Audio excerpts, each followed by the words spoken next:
And that's really interesting that your aptitude doesn't change as you No. get older because we'll hear women say, for whatever reason, financial, family, I had to take this job and I've been in this career for a long time, but there's always been this whisper of an interest in something. Right. And now that I'm 40, 50, 60, I've always wanted to write a book or I've always wanted to start my own business. And so is that whisper your aptitude? I'll Such a say great question, Colleen. I mean, I think we all sort of either have observed this in ourselves, these little inclinations, or they were observed in us at a young age. But we pushed them aside. We didn't explore them. Here's what actually happens a lot of the times with that natural aptitude is you ignore it because you think because it's easy to you, you think everyone else can do that. You think everyone else has that aptitude. A big And this happens all discount, the we time. call it. You're We discounting just yourself. Exactly. We do this all the time. We think, oh, well, that's so easy. When we talk to people and we debrief after they've done the assessment, they say, oh, that exercise, that was so easy. That wasn't a real thing, was it? Oh, yeah. No, that is not easy for everybody. Other people want to throw their computers out the window when they're doing that exercise. And so it's stopping and celebrating those things that have always come easily to you and have always made you feel like you were in your flow and element. And that's actually something you need to be celebrating.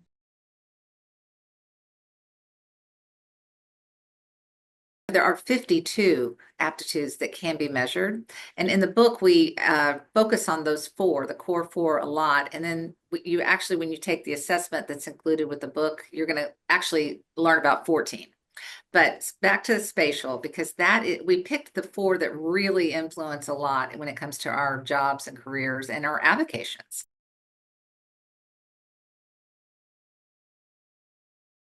Betsy, you talk about career wellness is a whole life strategy Yeah. because I don't think, especially for women, we realize that I'm a pivoter. Every 12 years, I pivoted a job. I never thought that was a big deal. But as I get older, people are like, what do you mean? I went from an attorney to a Pilates instructor to a Oh gosh. podcaster. Okay. So I feel that you take your experience from each position and bring it forward. Of But course. there were people who thought I was insane for Mhm. leaving the law to become a Pilates instructor. They were like, why would you do that? But can you talk about how career wellness is a whole life idea? Strategy. Yeah. So I think that the two words we'd say is there's boredom and there's burnout. Okay. And the bottom line is we're all, if we look back, going to pivot many, many times. Some of us stay closer in the field that we started in, but generally, in women, we're playing many, many roles all at once, oftentimes. That's the, fact. But uh, let's talk about being a lawyer, for example. Do we have to? I'm like, Yes, we do. No, just but kidding. you can literally become sick in your career. And the reason for that is you might just, I say, would be you've got unmet aptitudes that are not being worked out and you've ignored them. So these rear their head eventually. Now, the best thing you can do is, recognize what your aptitudes are because no one job is ever going to satisfy all of them. But my suspicion, Colleen, is that you have a spatial ability and that's one reason you liked Pilates. It's a very much 3D type of exercise, and that law is highly abstract, the other end of that continuum generally.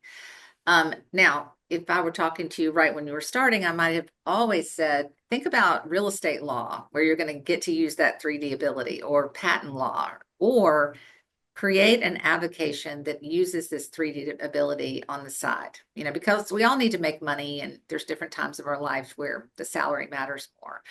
But career wellness is about, not letting your career get ill, and tolerating something so long that it's eroding you inside, but also, coming at it like you were taking care of your body to be healthy, and knowing what your aptitudes are allows you to go, okay, this is what's going on with my career. I'm using, most of my aptitudes. I'm not overtaxed or on too many of them, but I'm going to, work hard to make my whole life better by really nurturing my avocations or vocations or volunteer work, for instance.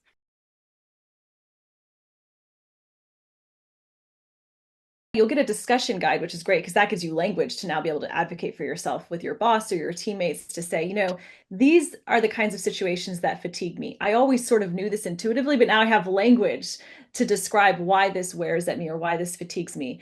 It's also an invitation to raise your hand and sit in on those design meetings if you're spatial, or to sit on a board, to volunteer to do the fundraising. You're going to get some suggestions that are career suggestions, but you might turn those into avocations. You might also just make subtle pivots at your existing job and take on new tasks and try to delegate out other tasks.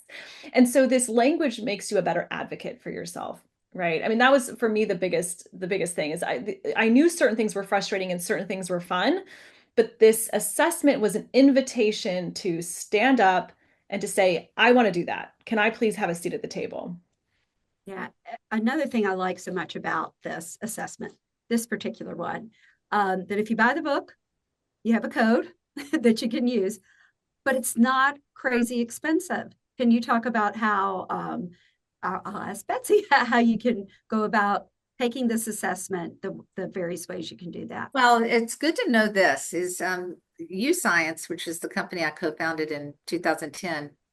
We actually bought the assessment. It's been going since the 1920s, but it's literally about $750 to take it. Okay, because you have to go to a center, you had to then, do it one-on-one.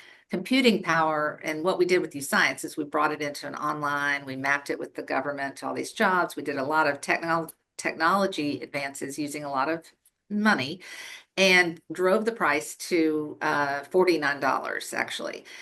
But because I, was fortunate enough to be the co-founder of this, I was able to offer it with the book for just the price of the book. So every book comes with a sticker on the back, or if you download it, you can, there's a code that you'll figure out, and that's all. It's self-explanatory on the site.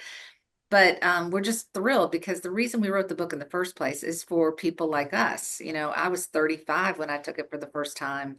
Alex was 25. All ages can benefit from this. And that was the goal. It's really a mission as much as it is a book.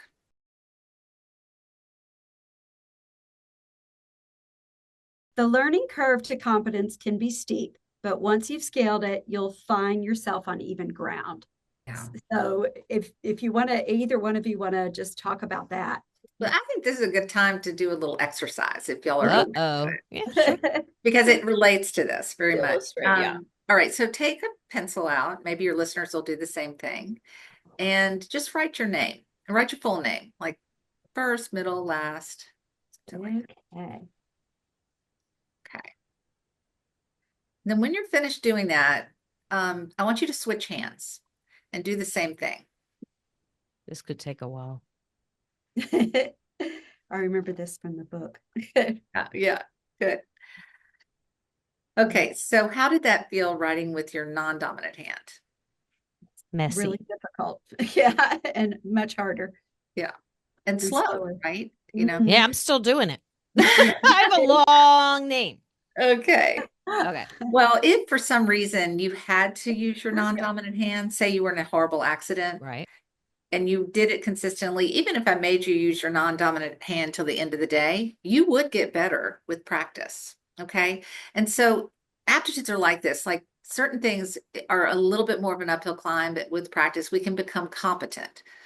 But Bridget and Colleen, you're never going to be a calligrapher if that situation were to occur. Okay. So knowing what your aptitudes are is knowing how to go through your life using your dominant hand.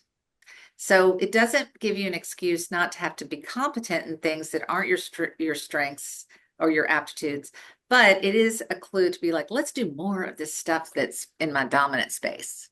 Does that make sense? So when we talk about learning a job, back to your quote, sometimes learning a job can be harder than actually doing it. So take heart. This isn't a dream killer. If you want to do something, you can. But let's really focus on the things that come naturally and easily to us. And let's, reveal what they are with this assessment and then lean into those.